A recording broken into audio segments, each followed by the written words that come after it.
Shedding Shackles is sponsored by Roland Trujillo. Roland, I have a question about Adam and Eve. Do you think that the Garden of Eden story about Adam and Eve is true? And if so, how do you know? I would like to believe the story, but I'm not quite sure.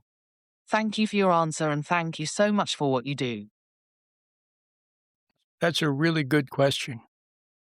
I've written several books about relationships, and for the past 35 years, I have maintained that the Adam and Eve story is actually true. And how do I know that it's true? It's because I can see that it's true. I see it clearly. And today I'm going to talk about the metaphysics of it, the psychology of it, and the religion of it, and how they all come together in the story. And maybe you will see, as I say it, maybe you will see it. And in the seeing of it, you can immediately begin to improve your relationship with your partner. So here we go. Welcome to Shedding Shackles. Today's topic is Find Spiritual Maturity. And now, here's your Shedding Shackles host, Roland Trujillo. There's something going on, and it comes out in marriage. Before you're married, you're free and happy, and you work, and but once you get within the bounds of marriage, then the Adam and Eve thing comes out. And dealing with it successfully is the key to eternal life, actually. Instead of arguing, well, let me put it this way. You have to learn how to love another person and get beyond the ancient enmity between failing men and abused women. That's it. Failing men and abused women. That's the story of the Garden of Eden. Adam failed Eve, and they both suffered for it. And she resented him for his failing. And the kids come along, and the whole process is relived over and over until you find salvation from it, and you find it in the truth that will set you free. When you learn how to... So here's the thing. I know that the Garden of Eden story is true because I see that it's true. It's clear. I see it in the relationship between all the couples I've known. It really comes out in relationships. You can watch YouTube. You can watch stuff on Instagram. You can read stuff. There it is again and again and again. Failing men and abused women. And when Adam failed, he changed and he deteriorated. And I'm going to, on this program, talk about what I see, some of the things I see. Now, I've written many books on the subject, and they're very good. Most of them are really, really good because they're about relationships. And that's how you can solve the ancient mystery, and you guys can live happily ever after. It's by understanding what women need, see, and about failing men, and about what real love is. And today I'm going to talk about the science of it, the metaphysics of it, the psychology of it, and the religion of it, and how they all come together in the story. And maybe you will see, as I say it, maybe you will see it. And in the seeing of it, you can immediately begin to improve your relationship with your partner. You will see your partner in a new light. And instead of resenting them and blaming them and constantly wanting something from them that they don't have, you can love them.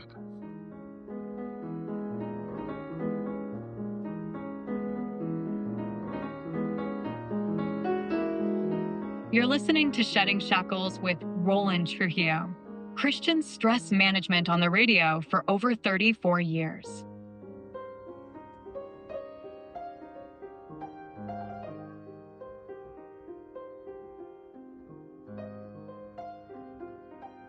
What I want to say to you today is that there is a real life that comes from God. The kind of life that you have now, the kind of life that most people have now, is, you could call it a substitute, a compensation for the real thing. The real thing is something like Adam had before the fall. Before the fall, Adam was close to God, and his life revolved around God. God was the center of his world, and inspiration and good things to do and instruction and guidance and love and fulfillment and happiness, they all came from being close to God and knowing God and receiving from God an infilling of the emptiness. Without God, Adam was empty. It was unfathomable. You know, can a fish live without water? Can a plant live without the sun? It was just unthinkable. And it was impossible. But a choice factor entered. A choice factor whereby Adam was given the opportunity to turn his back on God. And when he did, everything changed for him.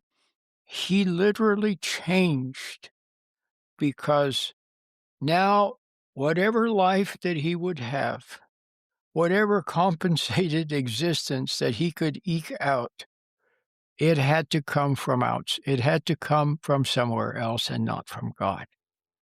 And so inspiration came from outside, but it was not inspiration anymore because it wasn't from God. Instead, it was something on the outside that would support his ego. See, the moment he separated from God, he became this unstable thing that didn't have God's support. It didn't have an environment to sustain it. See, if you took a fish out of water, then it no longer has what sustains it. If you took a fish out of water now, the fish would die. But for Adam, he didn't die. He had a soul. So what happened was that the soul then had to gather very quickly, had to gather. There was probably some residual life from God that was left. I think that's what it was. You take a fish out of water, it flops around and it's dead. Okay. It doesn't die immediately, though. You know, you take a plant away from the sun, and it has something within it that will stay for a while, won't it? So Adam had some kind of residual life from God. Even like Moses. Remember when Moses came down from the mountain? His face glowed. But then it faded. All right, it faded away. Well, Adam still had something in him that glowed from God, and it sustained him for a while, but it was fading away. And in the time between his defection from God and it having totally faded away, there was a time period there where his body could change. His means of support totally changed to the outside. Now, for this thing to continue existing, I call it a thing. I mean, we could call it an ego or whatever it is, whatever a thing is that's separated from God, whatever that is, it needed a new environment. So it needed new inspiration to sustain it. And that new inspiration would have to be what? It would have to be lies. It would have to be excuses and rationale and there would have to be false things to reach toward. Even now, when you sit for a moment and you become bored, there's nothing on the horizon to reach for, you become bored, and now reality begins to dawn upon you. Reality is God. God's reality. It begins to dawn. You feel nervous. You feel anxious. You feel empty. You want to reach for something. So what do? You reach for your iPhone and stand in front of the refrigerator. There's something that you need. You need something. You put on the television. You go to the internet. You put music on. You call somebody up. You check your text messages. You've got to always have something to provide a substitute for what you would have had if you had just stayed close to God.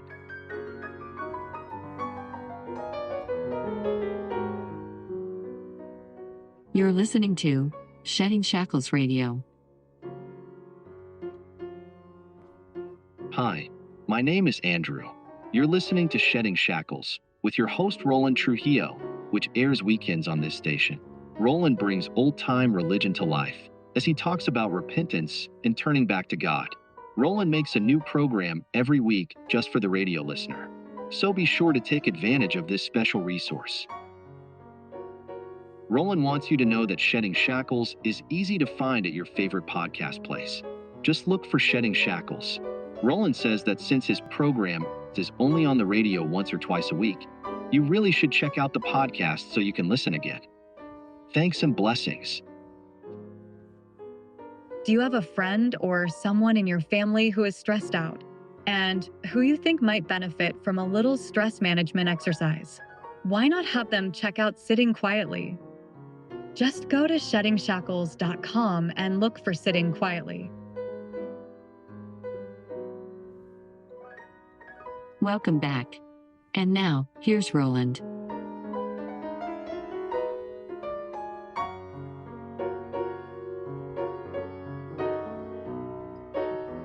Even now, when you sit for a moment and you become bored, there's nothing on the horizon to reach for, you become bored, you've got to always have something to provide a substitute for what you would have had if you had just stayed close to God. And you need substitute life. And how does that life come? It comes through emotion.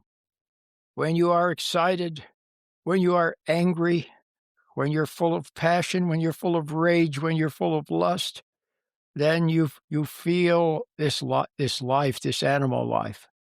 So an animal life was a substitute. False things to reach toward, emotions, lies, and some sort of leadership that would lead this thing to think that it was really living, see? So it would have to lie and give you goals to reach toward. And the thing it probably would give you would be knowledge, see? That's how you fell. That's how Adam fell in the beginning, in the first place, to knowledge. He thought that knowledge. How many of you have like, you went to college or something, and it was exciting. You were excited at the idea of knowledge, and you thought it was going to be great. And after you graduated, you were going to be able to use that knowledge, and life was going to be great because of that. But then when you got your degree, it was like nothing. It was like, is that all there is? Remember that song? Is that all there is? And then you got a job and you found out that the knowledge that you acquired at school had absolutely zero to do with the job. It was zero. The point I'm getting at is that knowledge was the original thing that Adam reached for, and to this day we're still reaching for knowledge, for the false promise of knowledge. See? So the devil was the one who originally suggested that Adam could be great through knowledge, and the devil's henchmen are still around in various garbs. Now, they're still pushing the same old thing and telling the same old lie about success and happiness and fulfillment through knowledge. All right, so it's like I was going to say it's like a big scam. It's like a big shell game. It's like musical chairs where, the music stops and then one person is out. And there's always one person that wins. They always have to show one person who seemingly is making a great success of themselves. So they show you that person. And that person, testifies as to how great it is. But then later on, what happens? You find out that person was not really happy. Their family hated them. They weren't really the success that you thought they were. So I think you got the idea. Now, having said all of that, you can clearly see that there is a life, a fulfillment, a love. See, if you had God's love, you wouldn't need anybody else's love. You would have love and you'd be able to give love instead of craving love. You see what I mean? If God gave you things to do, think how cool that would be. Think of David and Paul and Moses and Lydia, people like that. God gave them things to do. Oh, it must have been so cool to be busy about your work, knowing that it's what God gave you to do. Yeah, it would be an awesome responsibility, but he would give you the wherewithal that you could do it. He would see that you could do it. But that would be nice because now a lot of the work you do is like futile. You're making money for somebody else. As soon as you think you're happy in your job, then changes come and a new manager comes and they change everything. Or you're happy in your job and then they start asking you to do stuff that you really don't like to do. Or they're asking you to do things that aren't really good. See? And you're playing another man's game. That's it. You're playing another man's game. And you sometimes get the feeling that you're just a pawn in this big thing that's going on. You're just a pawn. All right? Well, it wouldn't feel that way if you were close to God. You had his love, his approval, his support, his direction, his fulfillment from him, peace of mind from him, delightful things to think about from him, and discoveries to make, knowing that he's helping you to make them. That would be beautiful. And that's the real life. Pride and emotions block us from God. A Shedding Shackles Minute. I'm Jeremiah Trujillo. Other blocks include distraction, being lost in thought, we'll throw in hypnosis, and let's add resentment. Those are the blocks. If all of those were gone, you would have no problem approaching God. When you were a little child, you were closer to God than you've ever been. Life was beautiful. You jumped from bed and ran about the house. It was a day of adventure, discovering all the things in God's great earth. But something went wrong. What went wrong is, you were born into a fallen world, and your parents themselves had not yet found the solution to their problems. Find more inspiration for your day at sheddingshackles.com.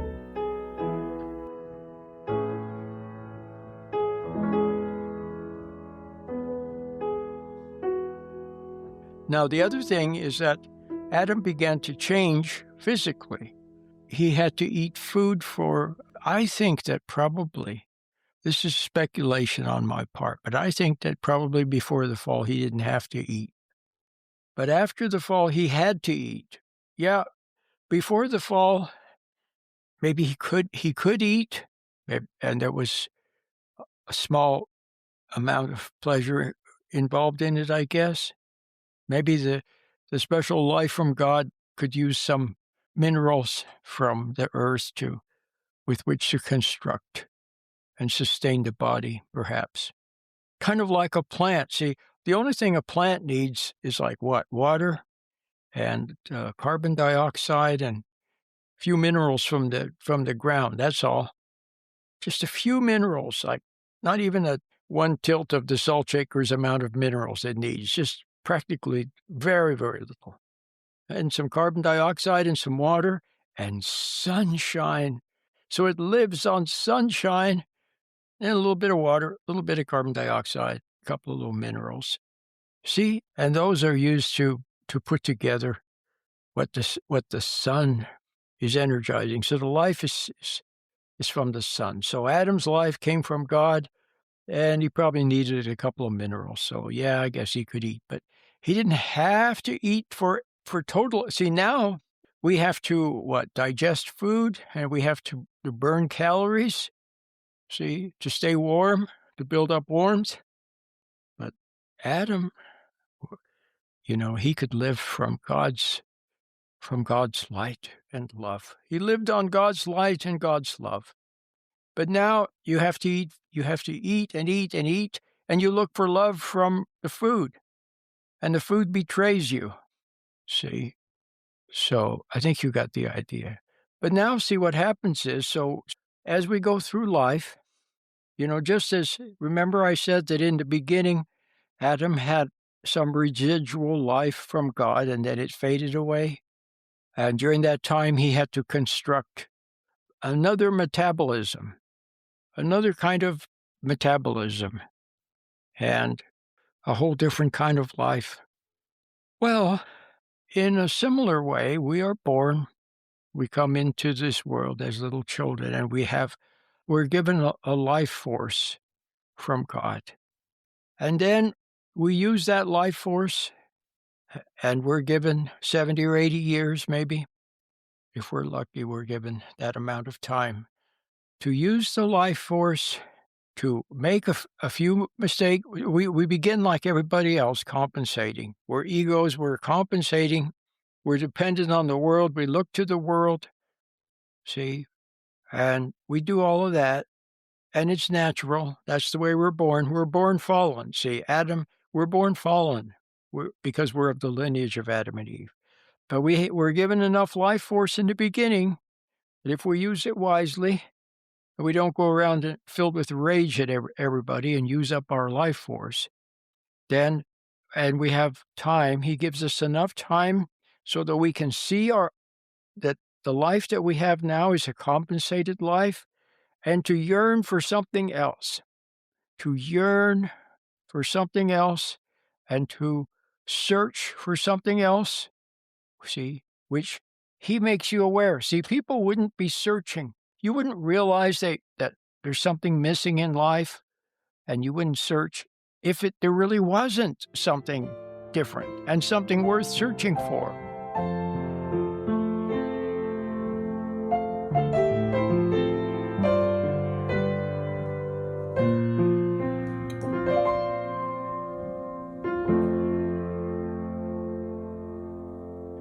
Not a lot of people find it.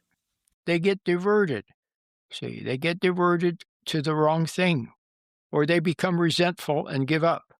But some people keep searching, and eventually they find God. And when they find God, then they will also once again, through the mystery of redemption, of what Christ did, then once again they can begin to live ever so, how can I say this?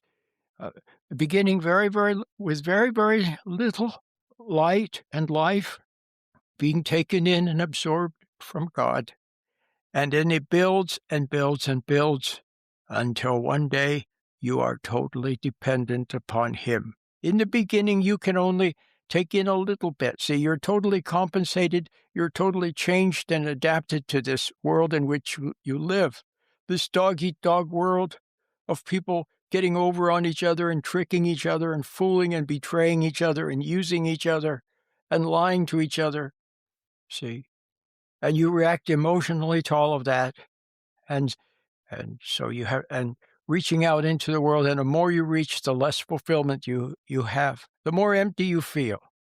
But once you start to when you refine God, then you can get little insights, little inspirations, little bits of energy to move that's not dependent upon reacting.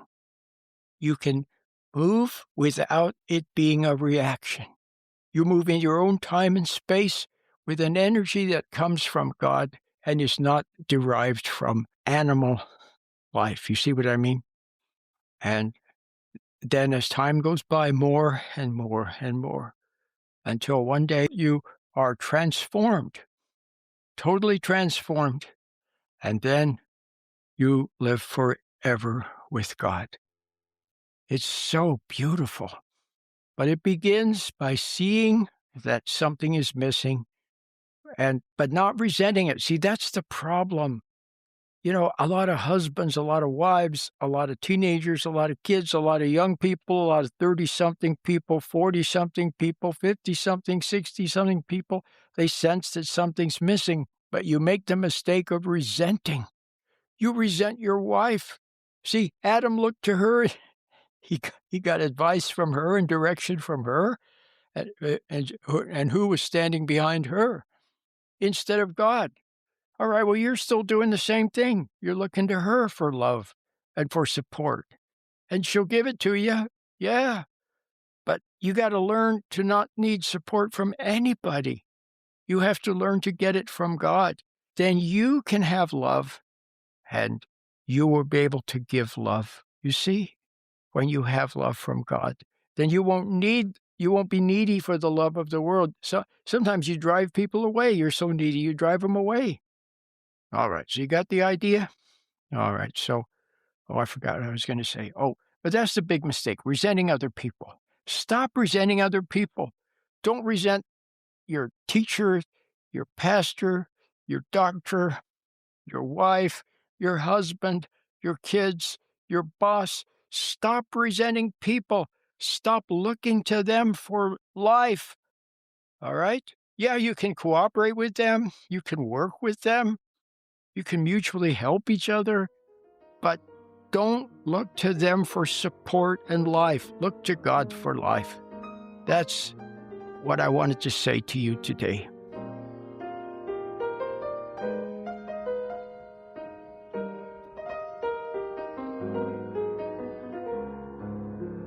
Until next time, Lord willing, and the creek don't rise. I'll see you then. Bye-bye.